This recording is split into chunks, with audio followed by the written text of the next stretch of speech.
Well, it's a Mother's Day, so ladies, we hope we get to honor, esteem, value, support, encourage you today. Typically on Mother's Day, I bring in greeting cards and stuff that I always like, but I forgot to bring the cards this morning. I had too many things on my mind, apparently.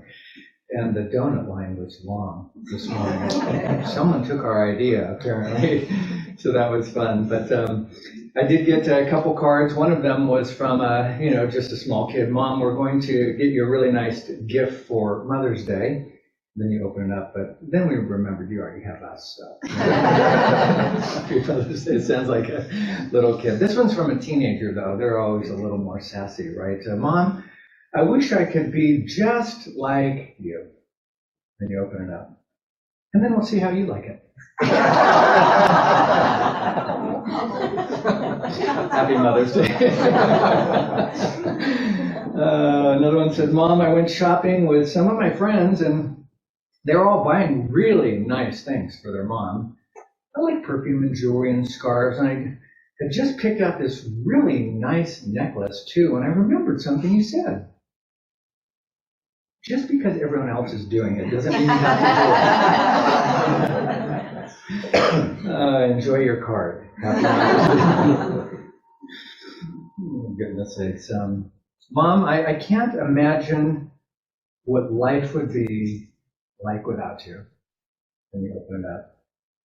Probably be eating candy that I got from a stranger, talking with my mouth full, waving around sharp objects while I sit too close to the TV, and yesterday's underwear.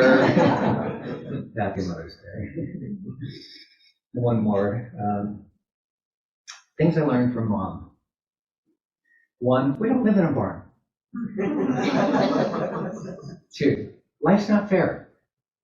3, things don't just sprout legs and walk away. 4, you're not my maid. And 5, if Mom's not happy, no one's happy, so happy Mother's Day. Anyways, fun. Well, ladies, we hope you have not only a fun day and get to laugh a little bit, but to enjoy who you are. If I can take you back, I just want to open up kind of God's story for us. We've been talking about, we have 66 books in the canon, 39 Old Testament books, 27 new, but it begins at Genesis. And the story unfolds, and it's very, very dramatic. And I think sometimes just reading through the limited text we have, the amount of scriptures we have is not very much. I mean, God could use that much text just to describe creation alone, let alone everything else he wants to say to us. But you can picture it, if you will. The story opens up, and women have a very special place, a beautiful, important place in the created order, and it's super, super cool. And really, to understand Genesis well, you kind of have to put your mindset that you're kind of seeing God create, which means he's creating a work of art. The creation story is like God is, he's the Michelangelo in this moment. Like he is like doing his thing. So you kind of have to think Sistine Chapel or Venus de Milo or listen to Beethoven's Fifth or something when you start to get into the created order, because God is creating a work of art that really reflects who he is. Beautiful and inspiring and jaw-dropping. You're just like, wow. So the scene begins, if you were in Genesis, it starts in verse 1. By the time you get to verse 2, it says that darkness was over the surface of the deep, and the Spirit of God was hovering over the waters. So you've got this darkness, this void, this emptiness, if you will, and the great symphony starts. And you can almost, when you're reading Genesis, start to hear the music just start to come up. The epic story is beginning to unfold. And then in the midst of this formless, kind of bleak, empty lack of something, God says, let there be light. And you almost have to picture yourself in an opera or something where you're in the dark, right? And then just spotlight comes on and here we go. Lights are on. It's pure. It's magnificent. It's wonderful in the midst of the light. By the time you get to Genesis 1:6, God says, let there be an expanse and a vault between the waters to separate and divide the water from the water. By the time you get to verse 9, he says, let the waters under the sky be gathered in one place so that the dry land will appear. So you start to see the artist kind of forming. It's like the moving the clay, it's starting to take shape. We're getting sky, we're getting water, we're getting land, and creation is in its early stages. So it's like the artist has this uncut stone, this massive clay, if you will. This is kind of like a rough sketch so far, a blank sheet of music from this formless emptiness. God is starting to do his thing. And he begins to fashion the raw materials before our eyes. The stone, the sketch, on the page start to go from light and dark, and heaven and earth, and land and sea, and you can almost just see the artist like, wow, something beautiful is taking place here. And of course, when you're in Genesis 1, it's kind of large, sweeping strokes, if you will. Sometimes early on when you watch a painter paint, sometimes there's just those background textures, and then if you're watching, you're kind of like, I don't see it. Like, what are you doing? It's like you need a second layer and a third layer. And by the time you get to Genesis 2, God goes back after doing a kind of an initial sweep and starts to add in to more and more detail. He fills it in with color. He fills it in with detail, finer lines. Some people think Genesis 2 is like, it's out of order from Genesis 1. It's like, no.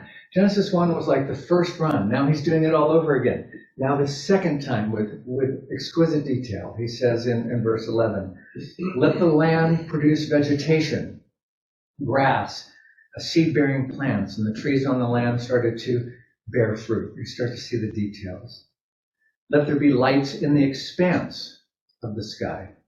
And let the waters teem and swarm with living creatures, and let birds fly above the earth. So you're starting to see forest and meadow burst forth, tulips and pine trees and moss-covered stones, and it's just getting exquisite. In other words, the masterpiece is becoming more and more intricate and more intimate as the Hebrew scriptures start to unfold. So he adds, the cobalt night to the sky, throws in some stars, and you start to kind of go, wow, this is like beginning to sparkle and shine, millions of glistening, gleaming stars. He names each one of them. I mean, it's just like, wow. I mean, this is not just throwing pixie dust. This is like very personal. Like he's creating a cosmos that you would appreciate because you're always looking at microscopes and telescopes and stuff like that. I guess telescopes more than microscopes, right? Don't want to confuse them. Yeah, no, one's for COVID and one's for no. That's great. So into the world, God starts to add more detail.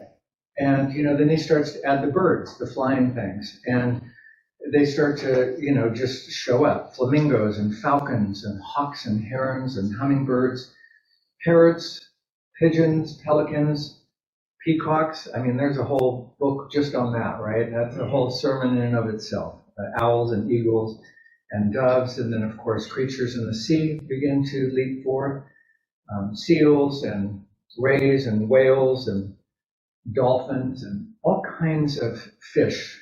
Carp and koi and halibut and haddock and tilapia and trout. I mean, just lots and lots of details. And then, of course, you've got flowers and gazelles and buffalo, and it's just super, super cool. So what I want you to see in the created order, even though God doesn't name every specific thing, he gives these sweeping strokes, he's increasing creation with more and more detail. And of course, I'm trying to add some detail so you can kind of picture it, but he's throwing in badgers and bears. He's throwing in camels and coyotes and deers and ducks and elephants and elk and fox and finch, jackals and jaguars, panthers and ponies, raccoons and rhinos, stags, stallions, swans.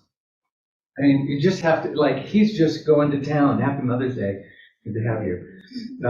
He's just making it happen.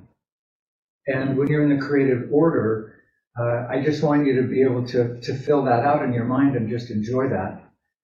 It gets more and more wonderful. We started with the formless and voidness, just the water and the stone. But as we get going, as you can see, there's pomegranates and roses and leopards and nightingales, and it gets detailed. It's super, super cool. And ascends in beauty in the created story, then kind of the plot, if you will, right, starts to thicken. You can almost hear the music like a crescendo in the music, if you will. So what I want you to see in Genesis is, okay, we're celebrating women today. Where does she come in this created order? We see that God starts with just Genesis 1, these sweeping strokes, but then he gets more and more detailed, more and more nuanced, more and more coolness, intricacy, more and more noble. It gets more and more mysterious. I mean, a cricket is cool, right? I like a cricket. But a camel is a little more sophisticated. An ant, even the scriptures say observe the ant. But then he develops the antelope, and you're like, wow, he's getting, like, it's going up. And then eventually, for us dudes, right, God starts to say, okay, I've got all these animals, I've got all these creatures, but I'm going to make a Jared, right? Let's make a man. We'll go with Adam. But it could have been Jared, right? And it's amazing because God had never created anything specifically in his image. That he said, this creation, unlike like the tulips, the daffodils, and the sea turtles and stuff, this actually reflects who I am. There's something about this creation as I've been building and getting more and more detailed. This Adam is like me. He has personality. He's dynamic. Has the potential to be life-giving. He can be a multiplier. He can be an influencer. He can have an impact. He's actually going to be a king. He's actually going to rule on God's behalf here on earth. So it's cool. Genesis 2:7, you're familiar with it. It says, the Lord God formed the man from the dust of the ground. So there's something kind of humble about that. And then breathed into his nostrils the very breath of life. And the man became a living being. And here we are on the end of basically the 6th day of creation.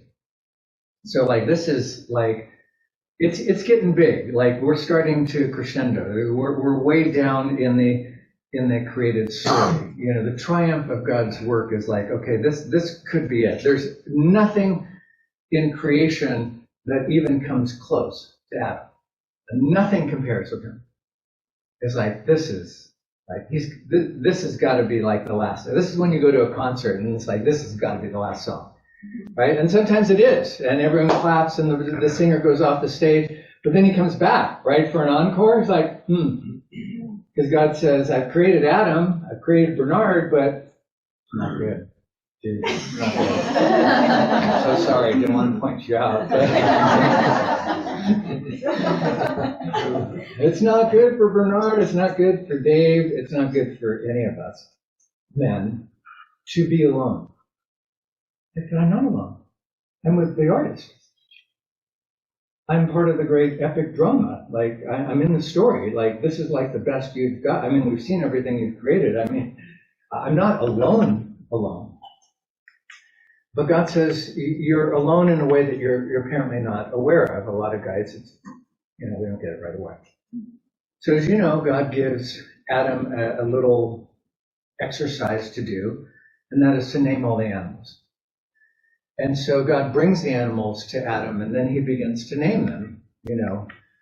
Goose and gander, and lion and lioness, and tiger and tigress, and oy vey. By the time he gets from antelope to zebra, he realizes, I may be created in God's image, but even the animal kingdom has a partner. I don't have that. And in that moment, God then has Adam fall into a deep sleep. Now that he's aware that he's not good, not because he's not good or he's bad. He's not good because God's not done. He's not done. He has the crescendo of creation coming up. Adam was masculine and majestic and marvelous in so many ways. You almost have to picture a Michelangelo's David or something if you're thinking artist. This is pretty legit, but God's not done. And it's not right. It's not finished.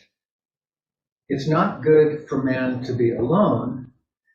I need to create for him an Ezer Kenegdo. He needs an Ezer Kenegdo in the Hebrew. Well, I don't know about you, but when I was just learning the Bible, the first time I heard that passage, it was translated helpmate. I knew I needed help. I mean, praise God for Sue, I know I need help, and I think every guy on the planet, if he's honest, knows he needs help, but, helpmate isn't kind of flat. I mean, I was thinking hamburger helper. I mean, I get her, I'm not that impressive. Like, you get a helper. So there's something kind of flat in that translation, at least for me. I thought it was a little bit flat. Genesis 2:21-23 says this way: the Lord caused the man to fall into a deep sleep. While he's sleeping, he took one of the ribs, not dust, but one of his ribs, closed it up in the place with flesh, and then, drum roll, the Lord God made a woman from the rib that he had taken from the man, and then he brought the woman to Adam. He actually introduces her to him. She's like chaperoned. She's actually a gift to Adam. Not like, oh, I was just in the garden and it's like there's another person in the garden. No, this is a big deal. This is part of the whole created artist dynamic God's doing. And he brought her to the man, and the man said, wow, this is bone of my bone. This is flesh of my flesh. She shall be called woman because she was taken out of me. And even though she was taken out of me, she's so unique and different. She's soft and supple and dainty and delicate and gentle and fair and lovely and girlish and ladylike and feminine in a way that I'm not. This is now the crescendo. I mean, now you're starting to see in the created order, the fireworks in the background, right? It's like, okay, now, Adam, you thought you were like, no, well, you were the top for a while.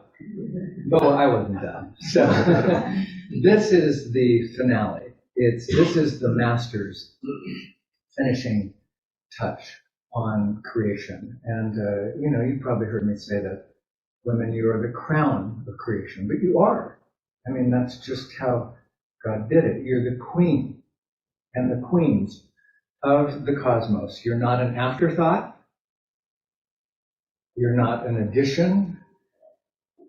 You're not an optional accessory that's cool to have around. You are the culminating close of all of creation. You are the swan song. You are God's final finial in what he's created. It's super mind-blowing, in my opinion. And it's really a joy to just honor you, ladies, for who you are. You're super special. You got your hands full, right? It's a tough job. Some of them for you. Yeah, you're looking pretty good today. You're like, you may get a little treat. I don't know how you got bribed, but you're doing good. But it's not always. What do you want to say? I said thank you. You're welcome. Wow. That's awesome. How old are you now, by the way? You're growing up pretty quick. How old are you again? 4. 4. Yeah. And are you always good and easy for mom to take care of, or sometimes you give her a run for her money? You don't even know what I'm saying. That one. That's the last one. Yeah, I know. That's cool. So, ladies, we definitely want to honor you. And by the way, I'm kind of tangenting a little bit, but when I look around the world, there are whole countries that don't really honor women very well. China, I'll tell you right off the bat, they have decade upon decade of destroying women, with their one-child rule. Everyone wanted a boy. They had no compunction about throwing women out, just completely abandoning that. I don't want to get off on politics, but you can see some of that in Africa today, the maiming and the mutilation of women. Even some older, kind of Orthodox, maybe a little old school Jews saw women as property with no legal or moral rights. Hindus, again, I don't like to bag on other faiths per se, but I'm going to, because we have the only resurrected Lord, so it's kind of cool. But look, women aren't even as valuable as a cow. Cows are sacred, women are not. So I love just revisiting what may be common to us, but it's not common around the world. Our God reminds us that, ladies, you are it. I mean, you are the zenith, the most intricate, the most dazzling, the most breathtaking part of creation that he has. You're very special, and you have a special role. Yes, you're part of the created mandate to be fruitful and multiply, to help rule and govern together with Adam, so to speak, all of creation. But you're the Ezer Kenegdo. Ezer is it's an interesting word. It's used about 20 times in the Old Testament. Every time it's used, it's used of God. Except in Genesis 2:18. It's used of woman. Every time it's used of God. I'm getting emotional. I don't totally know why, but it means, it's translated helpmate or helper or partner or comrade or counterpart, but those are all so weak, because when you look at the other 19 places it's used of God as our helper. It actually means warrior. If I I'll read a couple of them for you. Deuteronomy 33, the Lord is my shield. He's my ezer. He's my help. He's my glorious sword. This is like warrior language. Psalm 121, 1 through 2. Some of you are familiar with this verse. I lift up my eyes to the hills. Where does my help come from? When I'm overwhelmed, who's going to help? My ezer comes from the Lord, the maker of heaven and earth. You see the tie into creation. When I'm really overwhelmed, when I'm at the bottom, who's going to be my ezer? Of course it's going to be God. He's the sustainer. He's the one. Psalm 20, 1 through 2. May the Lord answer you when you're in distress. May the name of the God of Jacob protect you. May he send you ezer when you're distressed. This year has been horrendous. Some of you I know have had good years. I don't want to, diminish that. I'm like, good for you. That's awesome. I've hated it. Okay, so I'm just saying, okay, there, I said it. It's over. It's been one of the hardest, one of the loneliest. It's been discouraging. It's been confusing. It's, everyone, trying to pivot, figure out business, life, church, Zooming, it's been tough. And I've needed in this era. Psalm 33:20, we wait and hope for the Lord, for he is our ezer. He's our hope. He's our shield. He's our help. The context is typically a life and death situation when you see ezer. Life and death.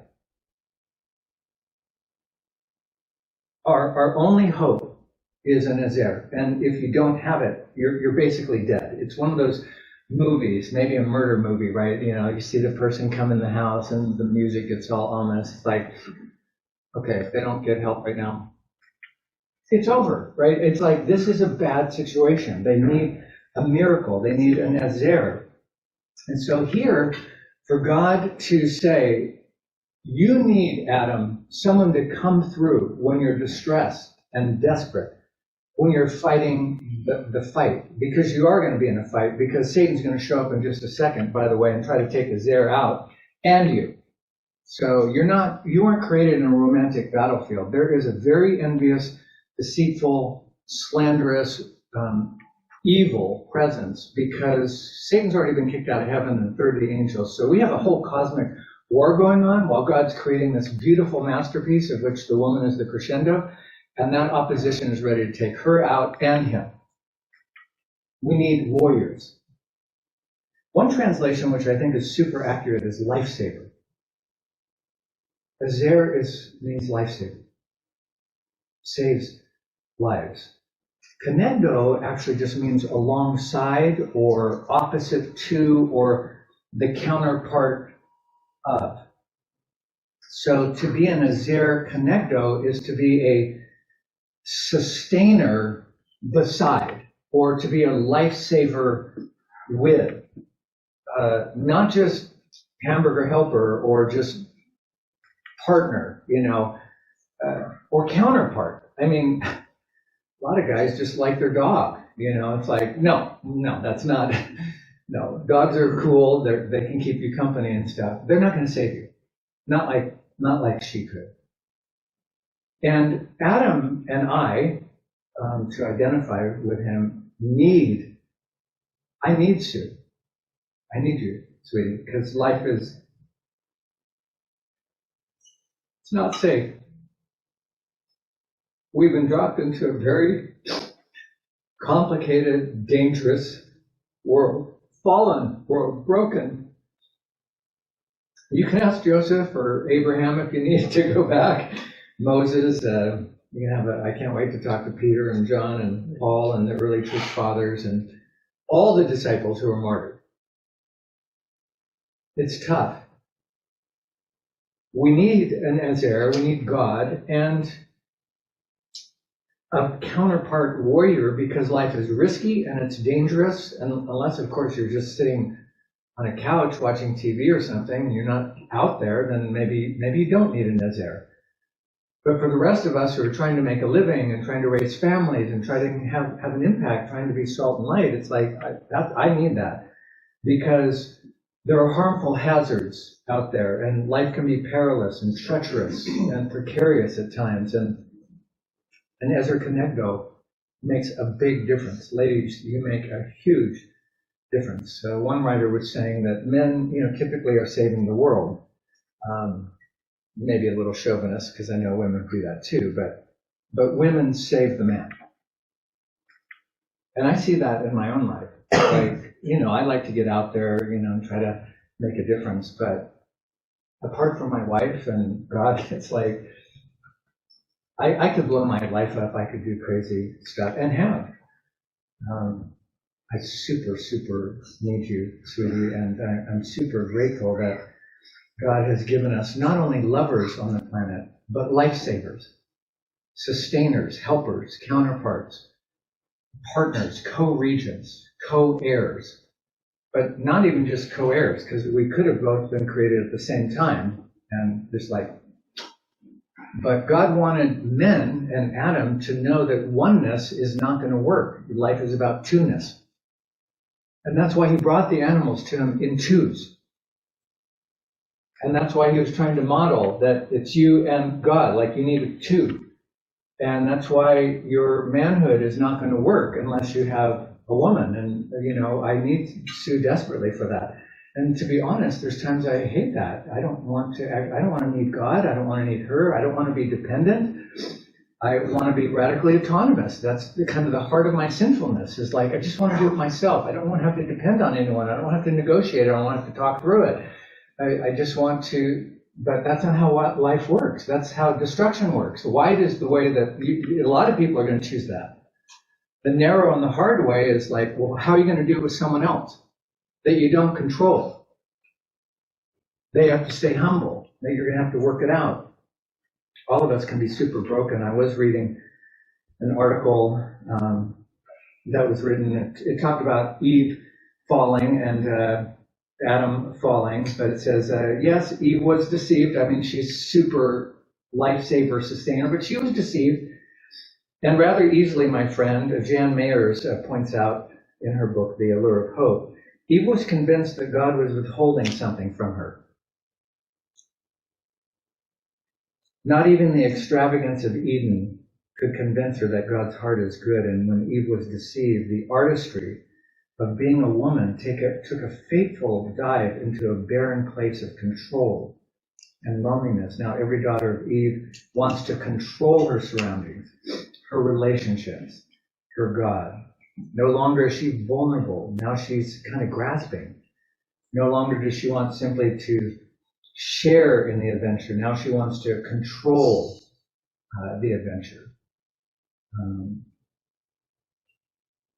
And as for her beauty, she can sometimes hide it in fear and anger, and she can use it to try to secure her place in the world. And in our fear that no one will speak on our behalf or protect us or fight for us, we start to recreate by ourselves in our role in the story, and we can start to manipulate and feel defenseless, and we can get rigid or clingy and hide and become demanding, and Father's Day is coming, so guys, your day is coming. All the time. But the point is, yes, in our fallenness and our brokenness, instead of being, warrior and warrioress, instead of being partners in a drama where we're humble and we're vulnerable and we care, we can all start to get controlling and crazy and eliminate two-ness and go back to oneness. And solo-ness really is probably better. But ladies, you've done such a great job. I mean, I'm super inspired by you. I was looking at lots of stories. I'm like, well, maybe I could teach on the mother of Moses. I mean, talk about an Ezer Kenegdo. I mean, when the Pharaoh said all the babies 2 and under, at least the baby boys, you can wipe them out. She was like a warrioress. She's like, not mine. She got creative and she created that little basket and put the tar in it and put baby Moses in the. I mean, this is resilient. This is amazing. I mean, this isn't just, well, I'm just a homemaker. It's like, no, you're fighting the Pharaoh who, if he finds out and got creative and was. I mean, I just think she's amazing. I was reading about Hannah, the mother of Samuel, who really gives up her son to the high priest Eli, and then God gives her 3 other boys and 2 girls, but she has to give him to the Lord as kind of a sacrifice and a tribute, and just how courageous. And the 2 mothers before Solomon, I thought was a great story, and the Shunammite mother, the Canaanite mother. I could go. There's a lot of just such incredible women that are not Betty Crocker. They're Deborahs. They're Esthers. They're confronting evil. They're participating. They're engaged. I just think of the mother of Jesus, Mary. I mean, I picture when I was in the Vatican seeing Michelangelo's Pieta, where there she's got, Jesus after he's been killed and he's lacerated, she's right there. She's not hiding somewhere. She's right before the Roman guards. I'm getting my son's body. And she was in the tragedy, in the battle, visiting the tomb. I mean, she was in it to win it. And you ladies are super cool that way. And you can go through scripture. I'm like Miriam and Ruth and Abigail and Mary Magdalene and Elizabeth and Dorcas and Lydia and Priscilla. And I mean, there's so many women. I'm like, gosh, who should I preach on? And I'm like, well, I think I just want to go back to the beginning in the created order and just remind women, you're not just a helper.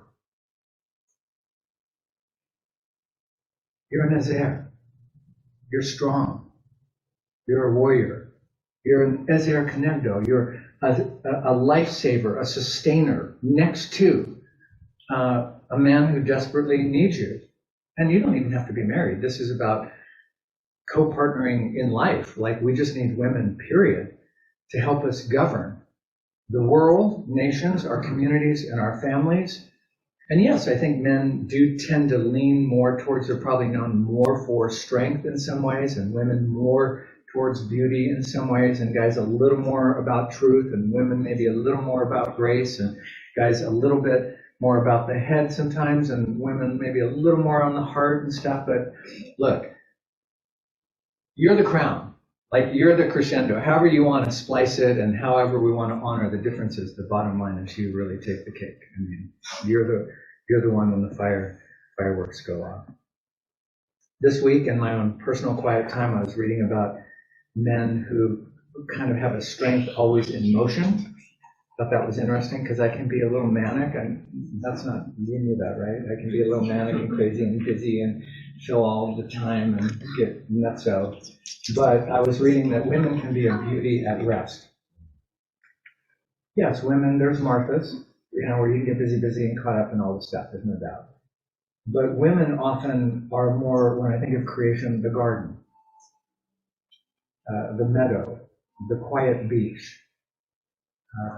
They can give room for your soul. They can help you to breathe. My wife has really done this last few weeks for me. I've had just a tough time, and I feel like she's just invited me, just seek the Lord, just slow down, maybe get to bed early, maybe take that off your list.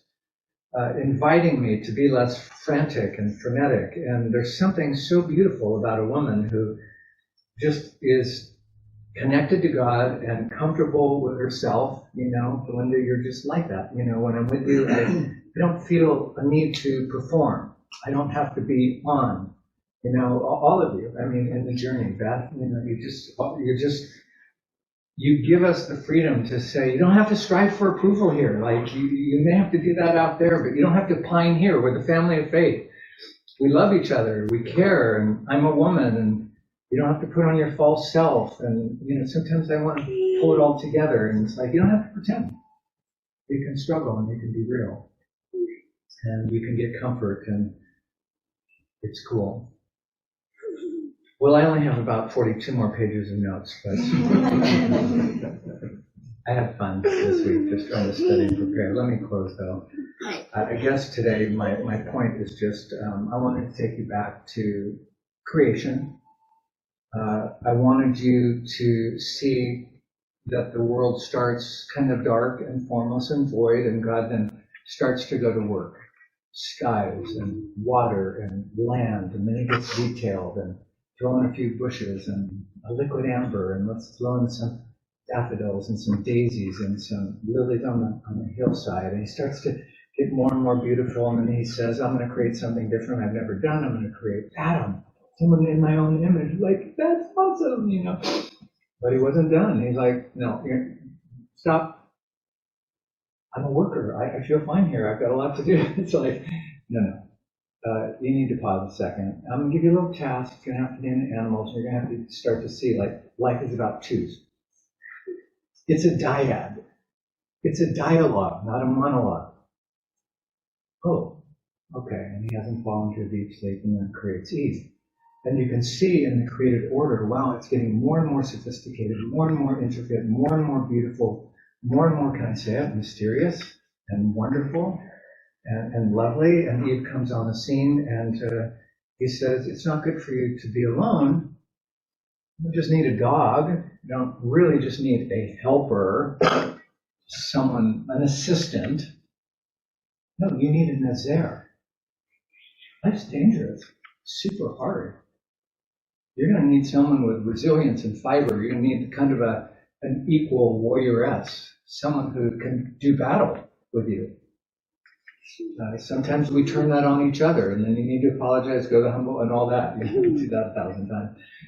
But someone who comes beside, connecto is to be right beside you, to be with you, to partner with you. So you need a fighter with you. You need a sustainer. And this is a word only used of God. 1, 2, 3, 4, 5, 6, 7, 8, 9, 10, 11, 12, 13, 14, 15, 16, 17, 18, 19, 20 times it's used of God. If you need help because you are desperate, it's life and death. You're like at the brink. It's like someone has to come through.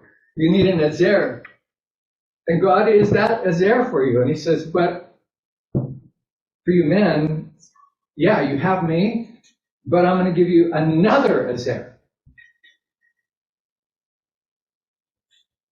to help you to get through. And it's super cool. A warrior helper, a sustainer, beside a lifesaver. And so this morning I just wanted to make sure, ladies, we need you. I need you. And we want to honor and esteem you. You're the crown of creation. You are the queens of the cosmos. I don't say that just flippantly. I mean, that's just how it is. And what you bring is not just help. You bring strength and aplomb and dignity and value, and you invite us into a story that would have just gone south. We just would have worked ourselves to death. I think my to-do list is long already, but the Lord says, by the way, you're going to have to rule and govern the whole earth. Oh, shit. I'm dead. But no, I'm going to give you a Nazaire. She'll stop you and help you and partner with you and love you, and together you'll do battle together and make a difference. Amen? Amen.